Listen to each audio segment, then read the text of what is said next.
The day my grandfather died, my Uncle Joseph made sure I knew exactly where I stood in the family hierarchy.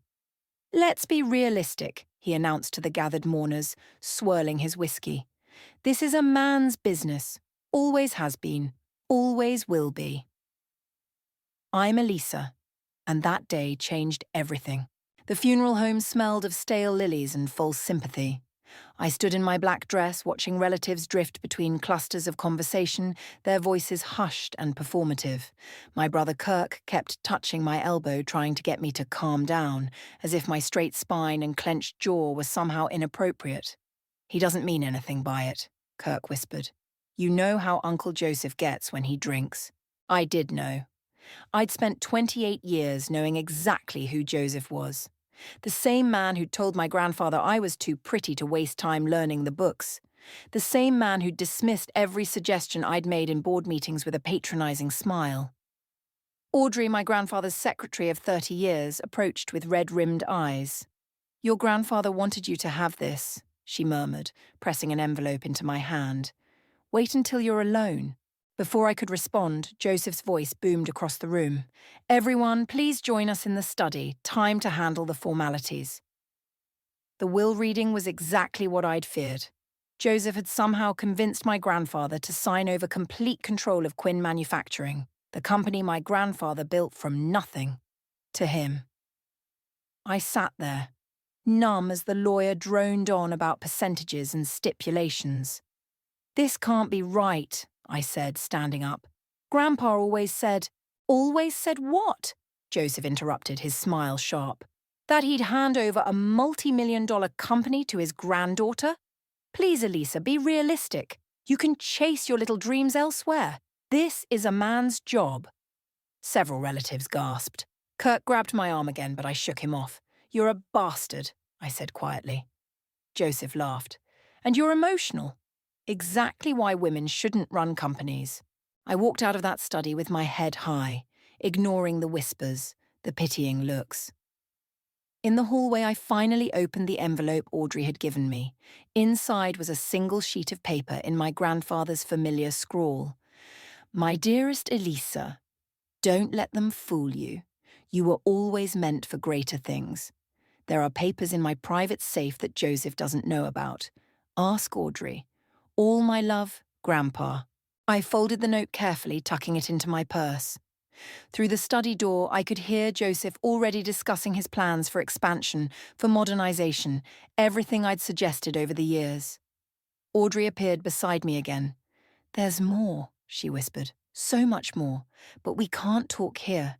Joseph has eyes everywhere." "It doesn't matter," I said, surprising myself with how steady my voice was. "I'm done. I'm leaving." "Leaving?" she blinked. "But your grandfather would understand exactly what I'm about to do." I straightened my shoulders. "Joseph wants to play games? Fine. But I'm not playing by his rules anymore." I walked out of that funeral home into the sharp autumn air, my grandfather's note burning a hole in my purse. Joseph thought he'd won. He thought he'd finally put me in my place. But my grandfather hadn't built an empire by giving up, and neither would I. Joseph had just made the biggest mistake of his life. He'd given me nothing left to lose. I pulled out my phone and dialed my best friend, Sylvia. "Hey," I said when she answered. "Remember that crazy idea we talked about starting our own company?" "Of course," she said cautiously. "But I thought—" "Things have changed," I cut in. "How fast can you meet me?" As I hung up, I could still hear Joseph's laughter floating through the study windows. Let him laugh. Let him think he'd won. I had a different inheritance in mind. Chicago in winter hits different when you're starting from scratch. I spent my first month in a tiny studio apartment, sleeping on an air mattress and working 60-hour weeks at a startup called Green Tech. The founder, Diana, reminded me of my grandfather. Tough but fair, with an eye for talent and zero tolerance for excuses. "You're overqualified for this position," she said during my interview. "Why start at the bottom?" I met her eyes. "Because I want to learn everything from the ground up." She hired me on the spot. 6 months in, I was practically living at the office. Every night, I'd spread financial reports across my desk, studying market trends, environmental regulations, manufacturing costs. My grandfather's voice echoed in my head. Know your industry better than your competitors, and they'll never see you coming. Sylvia visited one weekend, bringing takeout to my sad excuse for an apartment. You look terrible, she announced, dropping Chinese food containers on my folding table. Thanks, I laughed, running a hand through my unwashed hair. You always know how to make a girl feel special. I'm serious. She stabbed her chopsticks at me. What's the end game here? Working yourself to death? I pulled out my laptop, opening the business plan I'd been refining. Look at this. Green Tech's missing a massive opportunity in eco-friendly industrial components. The market's wide open. Sylvia leaned forward, her food forgotten. These projections are conservative, I finished. Joseph's running Quinn manufacturing like it's still 1980. He's expanding into overseas manufacturing when the real money is in sustainable domestic production. How do you know what Joseph's doing? I pulled up a news article. Because he can't stop bragging about it to anyone who'll listen. Look, 3 new factories in Asia. He's hemorrhaging money on shipping costs alone. My phone buzzed. An email from an unknown address. The subject line made my heart stop. Quinn Manufacturing internal memo confidential. Who's Abraham Douglas? Sylvia asked, reading over my shoulder. Joseph's CFO. I scanned the email quickly. Oh, holy shit. What? Joseph's cutting corners on safety regulations. Abraham says he's worried someone's going to get hurt. I looked up at Sylvia. This is it. This is our way in. I took a deep breath. I need a co-founder. Someone smart. Someone I trust completely. Someone who understands both the technical and business side. Sylvia sat back, her eyes wide. You're serious. Dead serious. I turned my laptop to show her the business plan again. We start small, focus on quality and innovation. While Joseph's busy empire building overseas, we capture the domestic market he's ignoring. It's risky, she said slowly. We'd need capital. I've been saving everything. Living on ramen and working every overtime shift I can get. Diana's already offered to introduce me to some investors. I leaned forward. Sylvia, we could do this. Really do this. She was quiet for a long moment, then smiled. You know what your grandfather used to tell me whenever I visited the factory? What? Watch that girl. She'll either build an empire or burn one down. Sylvia pulled out her phone. I've got some savings too. Let's make it both. The next few months were a blur of investor meetings, patent applications, and endless cups of coffee. We found a small warehouse space on the outskirts of the city. Diana not only gave me her blessing to leave, but became our first major investor. Just promise me one thing, she said, signing the check. When you're successful, remember how you started. I was reviewing our first prototype designs when another email from Abraham arrived. Joseph's pushing through a major expansion. Board members concerned about debt levels. Thought you should know. I forwarded it to Sylvia with 2 words. It's time, she replied immediately. Ready when you are, boss. That night, I finally unpacked the box I'd brought from home. Inside was my grandfather's favourite saying, framed in simple wood. Success is the best revenge. I hung it above my desk, right where Joseph would see it when he finally realised who he was competing against. The first attack came 6 months after we launched. I was in a meeting with potential clients when Sylvia burst into the conference room, her face pale. We need to talk. Now. I excused myself and followed her to our office. She thrust her tablet at me, showing an email from our biggest supplier. They were terminating our contract, effective immediately. This doesn't make sense, I muttered, scrolling through the message. We just signed a 3-year deal. It gets worse. Sylvia pulled up another email. 3 more suppliers backed out this morning, all citing unforeseen circumstances. My phone rang. Abraham's number. I put it on speaker. Joseph knows, he said without preamble. He found out you're behind EcoCore Industries. He's been making calls all morning, calling in favours, threatening people. A memory flashed. I was 12, hiding behind my grandfather's office door, Joseph's voice angry and sharp. Either they fall in line or we crush them. That's business. Elisa. Sylvia touched my arm. What do we do? I straightened my spine.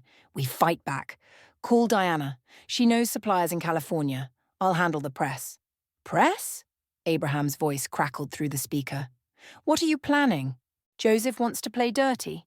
Fine, but he forgot something important. I pulled up our company Twitter account. Social media exists now. Within an hour, our story was trending. Female-founded startup targeted by industry giant. Environmental groups picked it up, praising our sustainable practices and condemning Quinn Manufacturing's tactics. Support EcoCore started trending. My phone buzzed. Kirk calling. I ignored it. Your brother's been trying to reach me too, Sylvia said, watching notifications flood our screens. Says Joseph is livid. Good. I drafted another tweet, featuring our production numbers and growth charts. Let him see what real competition looks like, Audrey called next. Your grandfather would be proud, she said quietly. But be careful. I found something in his old files, documents about Joseph's early days running the company. There are irregularities. Send them, I said immediately. Encrypted email only. By evening, 3 new suppliers had reached out, offering better terms than we'd had before. Our follower count had tripled. Local news wanted interviews. We should do it, Sylvia argued. Put a face to the company, show people who we are. No, I shook my head. Not yet. Let Joseph wonder who's behind this. Let him feel what it's like to be blindsided. My phone buzzed again. A text from Kirk. You're making a mistake. This isn't what family does. I typed back. Ask Joseph about family loyalty. Ask him about the real will. No response. Abraham called again near midnight.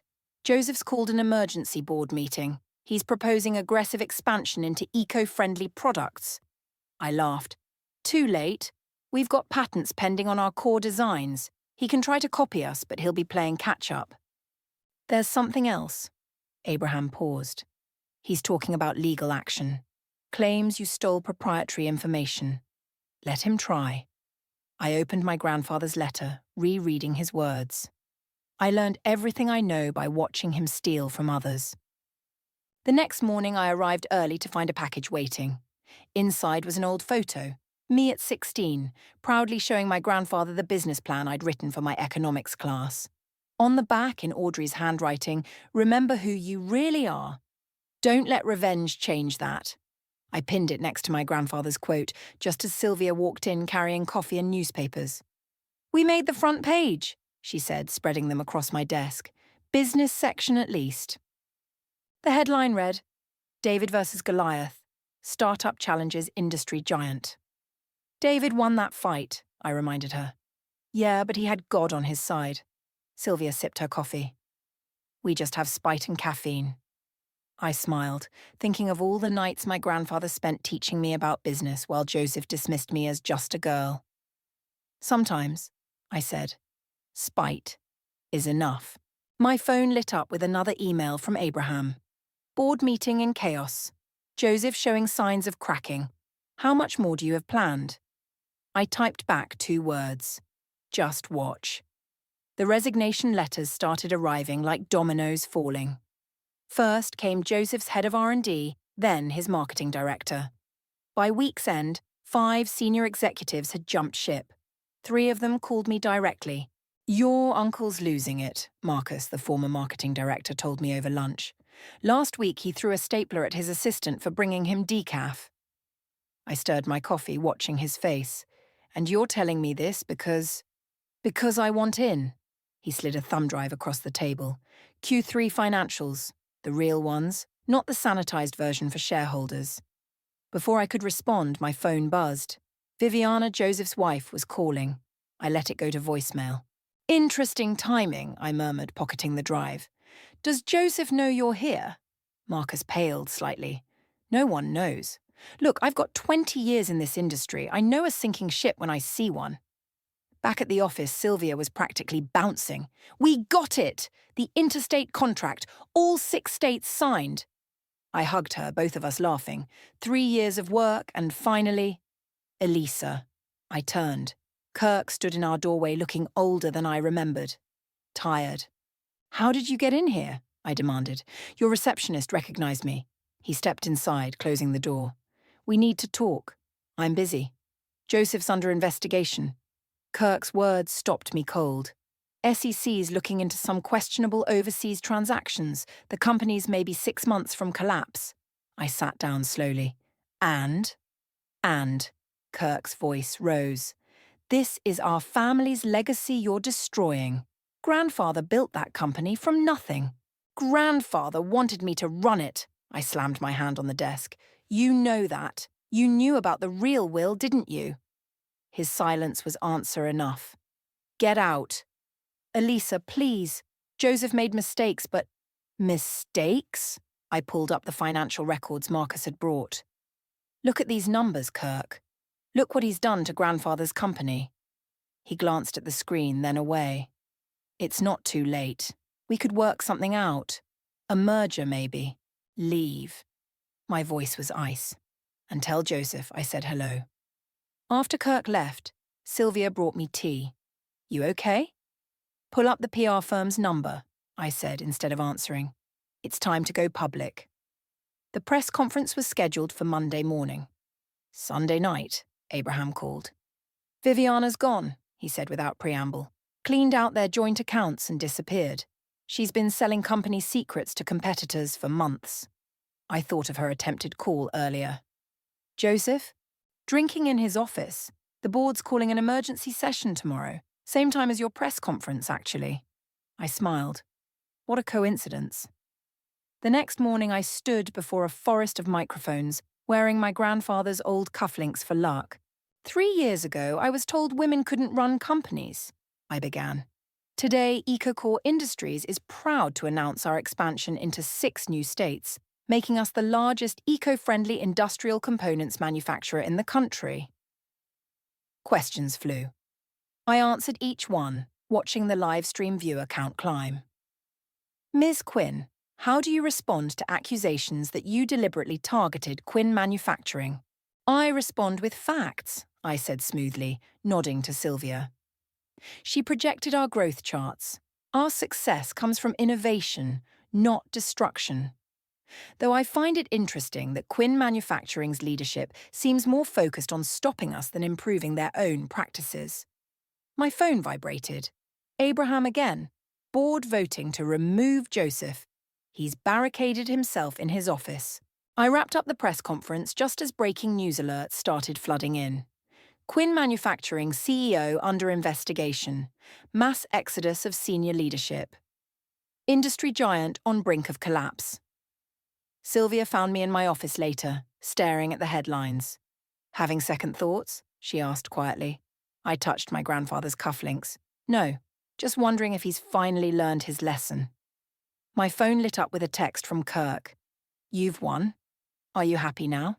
I thought about Joseph, alone in his office, watching his empire crumble, about Kirk, choosing the wrong side of history, about my grandfather, who taught me that true leadership isn't about power, but responsibility. "Not yet," I texted back, "but I'm getting there." The arrest happened on a Tuesday morning. I watched the news footage from my office. Joseph being led out of Quinn Manufacturing in handcuffs, his face twisted with rage. The headline scrolled beneath, "CEO arrested for securities fraud, insider trading." Sylvia burst in. "Have you seen?" "I'm watching it now." "No, not that." She thrust her tablet at me. "This." It was an email from Kirk, sent to every major news outlet. Statement regarding Quinn Manufacturing crisis. My eyes scanned the text, blood running cold. "He's blaming me," I whispered. "Says I orchestrated everything, that I stole company secrets and deliberately sabotaged—" My phone rang. Audrey. "Don't react," she said immediately. "I have proof. Documents Joseph thought he destroyed, showing how he manipulated the will. Bank transfers. Everything." "Why now?" My voice cracked. "Why didn't you come forward before?" "Because you needed to win on your own terms first." She paused. "Your grandfather made me promise to wait. He knew this day would come." I closed my eyes, remembering all the times Joseph had dismissed me in board meetings, talked over me, belittled my ideas.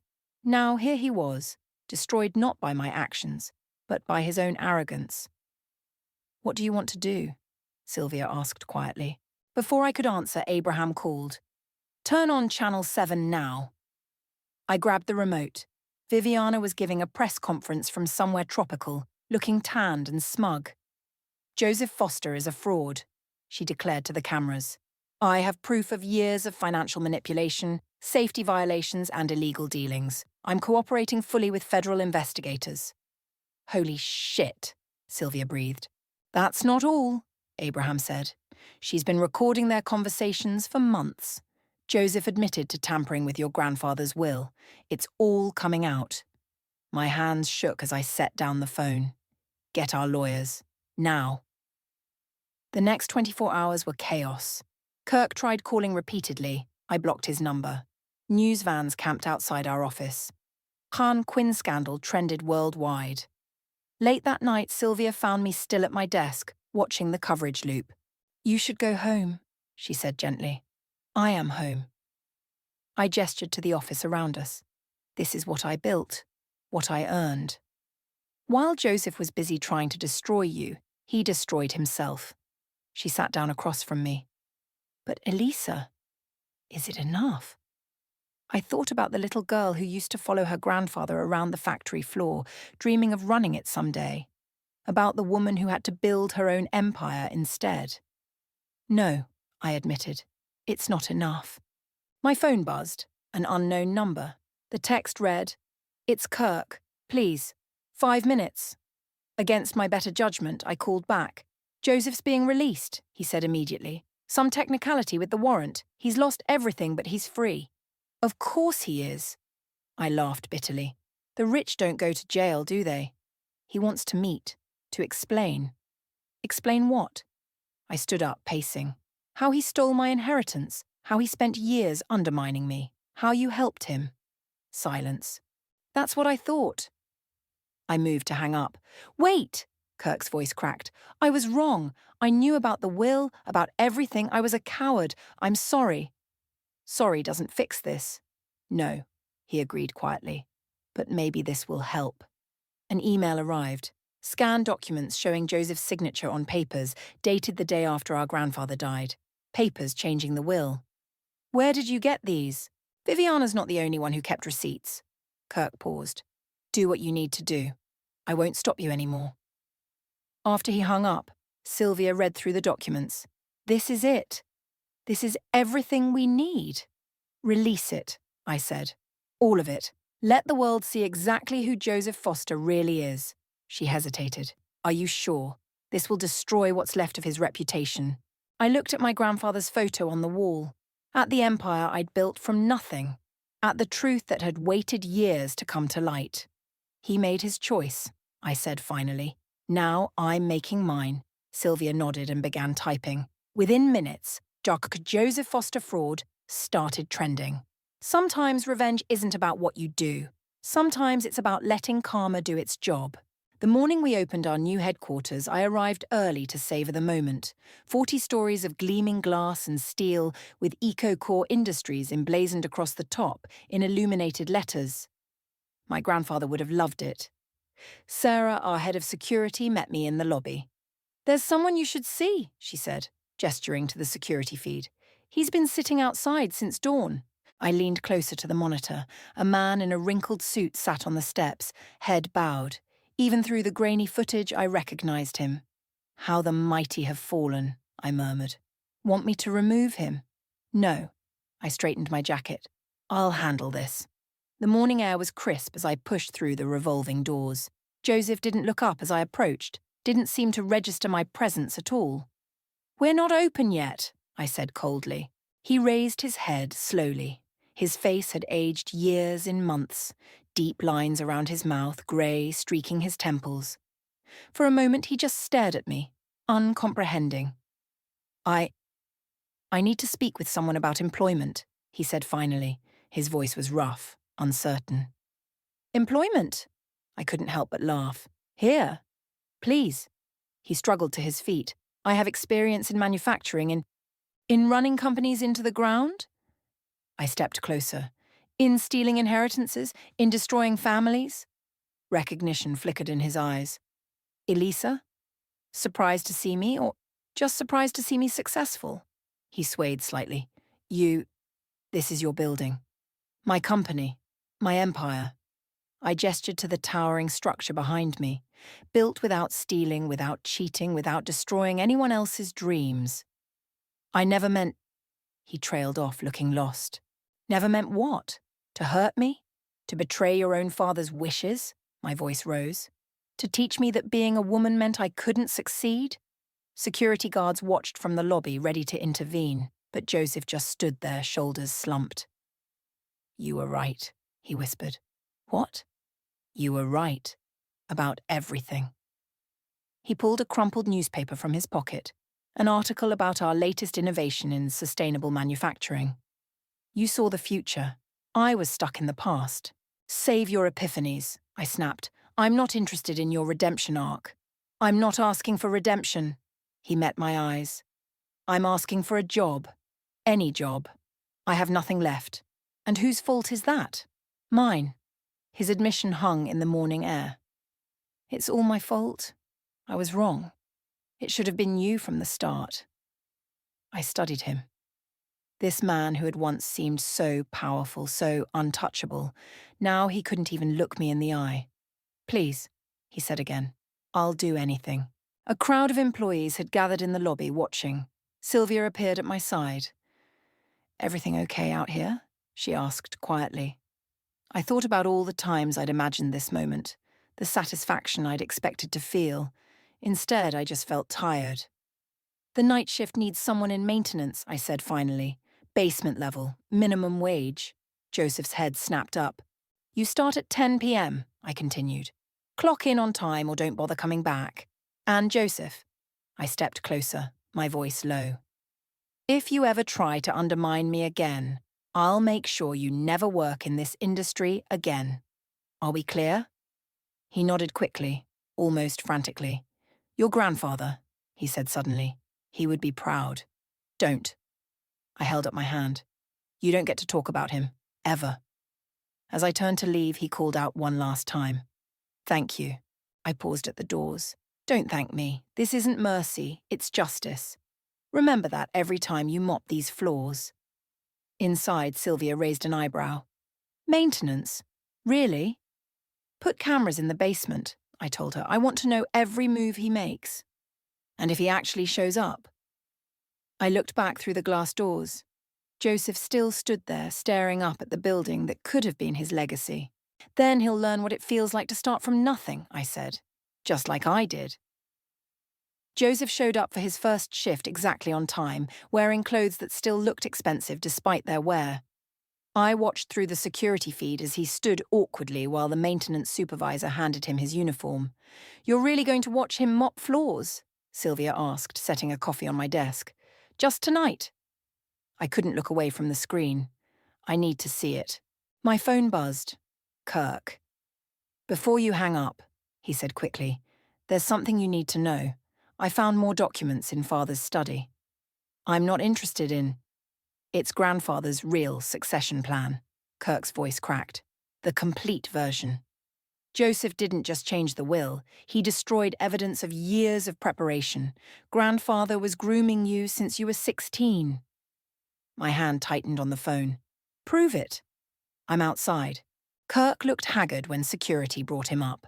He carried a thick manila envelope, sealed with our grandfather's personal stamp. Where did you find this? I demanded. Hidden compartment in his desk. Joseph never knew about it. Kirk set the envelope down carefully. I should have looked harder years ago. Should have stood up to him. But you didn't. No. He met my eyes. I didn't. I broke the seal, hands shaking slightly. Inside were detailed plans, training schedules, performance evaluations, notes about my aptitude for leadership, years of documentation showing exactly how my grandfather had planned to hand over his legacy. There's more, Kirk said quietly. Keep reading. The final page was a letter dated 1 week before his death. My dearest Elisa, if you're reading this, something has gone wrong. Joseph never understood that true leadership isn't about power. It's about vision. You have that vision. You always did.